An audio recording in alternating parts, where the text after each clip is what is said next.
The FIA just changed F1's rules for Hungary. Everything's suddenly different for Ferrari. Here's the strange part. When a governing body hands a team fewer tools to overtake with, that's usually bad news. But this week, the FIA quietly locked in the active aero layout for the Hungarian Grand Prix, and it has one fewer zone than the track F1 just left. And for Ferrari specifically, less might not mean worse. So why would a governing body trimming back the rules at the Hungaroring end up mattering more for Ferrari than for anyone else on the grid? Let's sit with that question for a second. Because on the surface, it doesn't add up. Fewer straight-line boost zones usually means less overtaking, less drama, and less opportunity for anyone chasing. So why would a car currently sitting 73 points behind the championship leader in the constructors' standings have any reason to feel good about this? Try it a different way. Ferrari heads into round 11 of the season having won exactly 2 races out of 10. Everything else has belonged to Mercedes, who have taken pole position at every single Grand Prix so far this year. That's the backdrop the FIA's new Hungary configuration is landing on. A team searching for anything that shifts the terrain back in its favor, arriving at a race weekend where the terrain has in fact just shifted. One more angle, because the number underneath all of this is what actually matters. Charles Leclerc sits 78 points off the championship lead. Lewis Hamilton, in his first season wearing red, trails by 45. Those are not hopeless gaps with 12 rounds still to run, but they're not comfortable ones either. Every rule tweak between now and the summer break gets read through that lens, because there isn't much runway left to close a deficit like that. And it isn't only the driver's table that's tight in the way that matters. This is round 11 of a 22-race calendar, which makes Budapest the literal halfway point of the season, and the last stop before F1 disappears for 3 weeks. Whatever shape the grid is in when the cars roll back into Parc Fermé on Sunday evening is the shape that gets carried into the second half of the year, discussed and dissected for 3 straight weeks, with nothing new to replace it. That's part of why a configuration change that might sound like a footnote anywhere else in the calendar lands with more weight here. There's no next race in 6 days to bury it under. So what exactly did the FIA change? The mechanism at the center of this is something Formula One calls straight mode, the active aero system that replaced the old DRS wing flap starting this season. Instead of a single rear flap popping open on a designated straight, cars in 2026 can open both the front and rear wings together, flattening their aerodynamic profile to cut drag wherever the FIA designates a zone for it. Before we get into what that does to lap times, it's worth naming what actually changed for this specific weekend, because it's not a small footnote. The FIA has confirmed 4 straight mode zones will operate at the Hungaroring this weekend. That's down from 5 at Spa-Francorchamps just 7 days earlier, which itself had tied the most zones used anywhere all season outside of the season opener in Australia.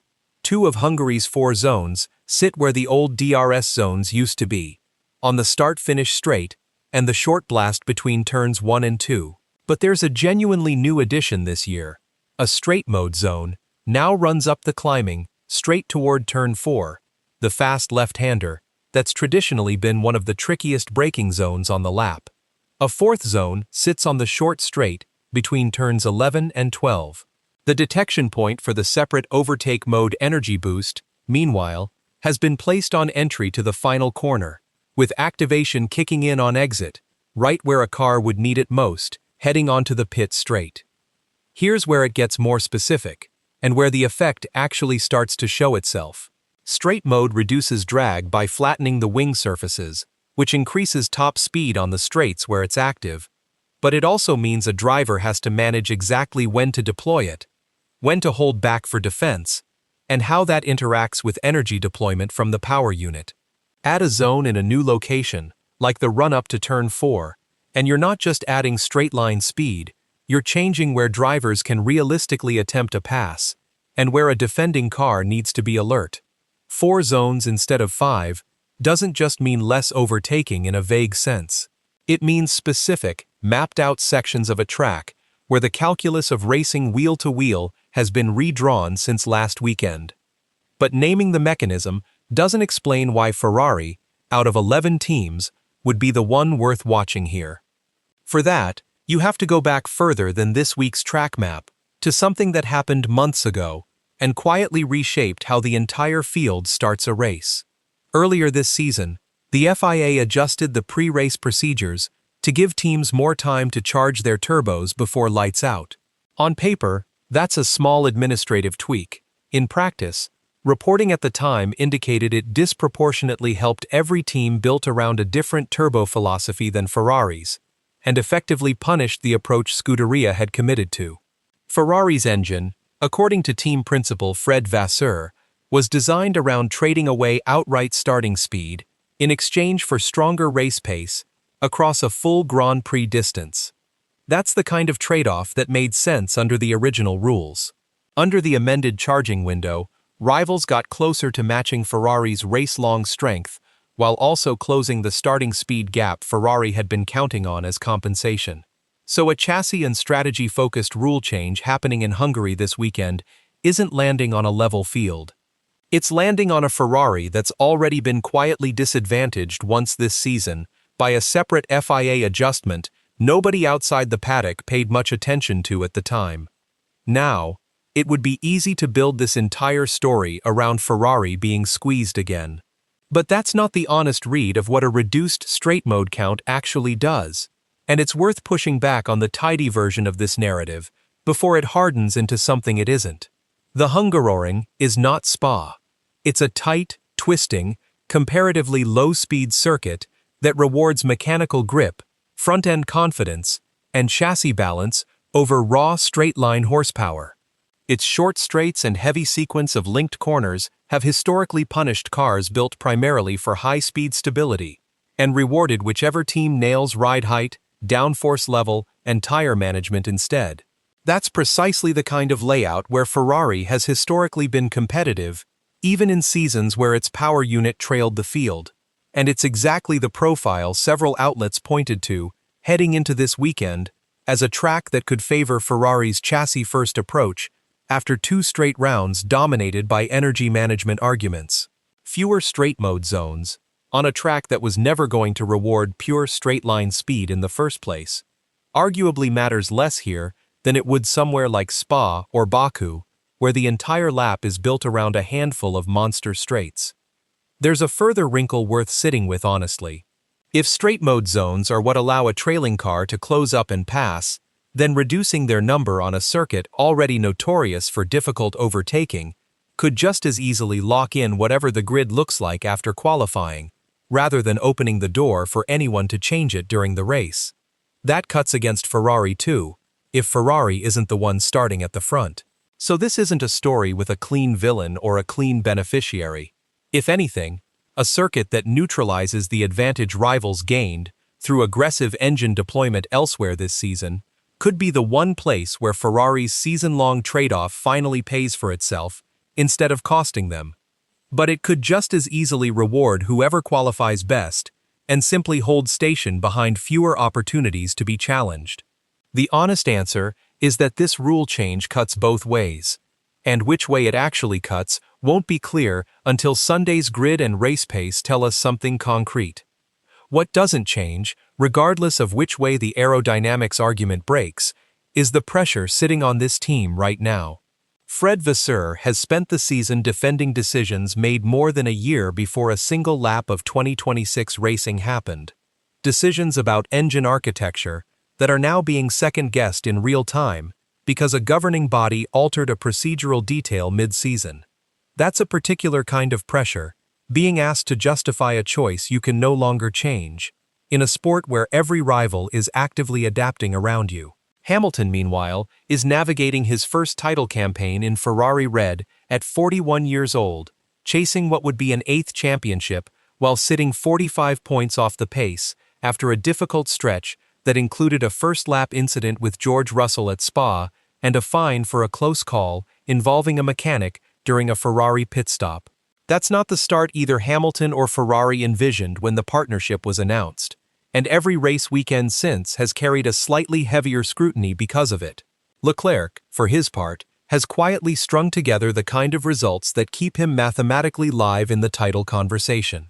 A Silverstone win, followed by a runner-up finish at Spa, that pulled him back within striking distance of third in the standings, even as the headlines kept gravitating toward his teammate. There's a version of this season where Leclerc ends up being the quiet story, the driver who kept delivering while the noise around him got louder. This isn't a team collapsing, it's a team trying to claw back a season that got away from it early, at a track where the rulebook just moved again, for reasons that may or may not actually favor them. So where does that leave the numbers? Because the numbers are the part that don't bend to narrative. After 10 rounds, Kimi Antonelli leads the Drivers' Championship with 204 points, 45 clear of Hamilton in second. Russell sits third, 5 points further back, with Leclerc fourth on 126, 78 adrift of the championship lead. In the constructors' standings, Mercedes leads with 358 points, 73 points clear of Ferrari in second, with McLaren a further 90 points back in third, and Red Bull fourth. 12 rounds remain, worth 316 points in the Drivers' Championship and 548 in the Constructors, which means this gap, uncomfortable as it looks in July, is not yet a closed book. Put that into perspective. 73 points is roughly the equivalent of 3 race wins with nothing to show for it elsewhere, which sounds daunting until you remember that a single dominant weekend, a win paired with a strong teammate finish, can swing 15 to 20 points in an afternoon. Ferrari doesn't need one miracle race to close that gap. It needs a run of weekends where it consistently outscores Mercedes by small margins, which is precisely the kind of grinding, unglamorous consistency that a chassis-friendly circuit with a compressed overtaking picture could either support or completely deny, depending on how qualifying shakes out. Hungary sits as the last race before the 3-week summer break, giving both the standings and this weekend's aero configuration extra weight, as a marker of where the season genuinely stands at the halfway point, and as the number every engineer in the Ferrari garage will be carrying into 3 weeks of debrief before the paddock reconvenes at Zandvoort. There's more moving beneath the surface than just the straight mode map too. Red Bull arrives in Budapest, still working through the fallout of a rear wing issue that reportedly contributed to Max Verstappen's incidents in Austria and Britain. An airflow reattachment problem the team says it has since resolved, with technical director Pierre Wache hinting the revised wing could return this weekend, though it's not yet confirmed whether Red Bull will commit to running it in both qualifying and the race. Separately, the FIA's World Motorsport Council formally approved a handful of broader 2026 amendments earlier this year, including new provisions letting boost mode kick in during genuinely low grip, wet, or poor visibility conditions purely to prevent unwanted power loss, alongside a compression ratio rule tightening from June onward that applies across the grid rather than to any one team. None of that is specific to Ferrari, but it's the kind of context that shows this isn't a season where the rulebook has sat still. It's a season where the FIA keeps adjusting the margins, race by race, and every team is being asked to recalculate in real time. So let's be precise about what we actually know heading into Sunday, and what we don't. What's confirmed?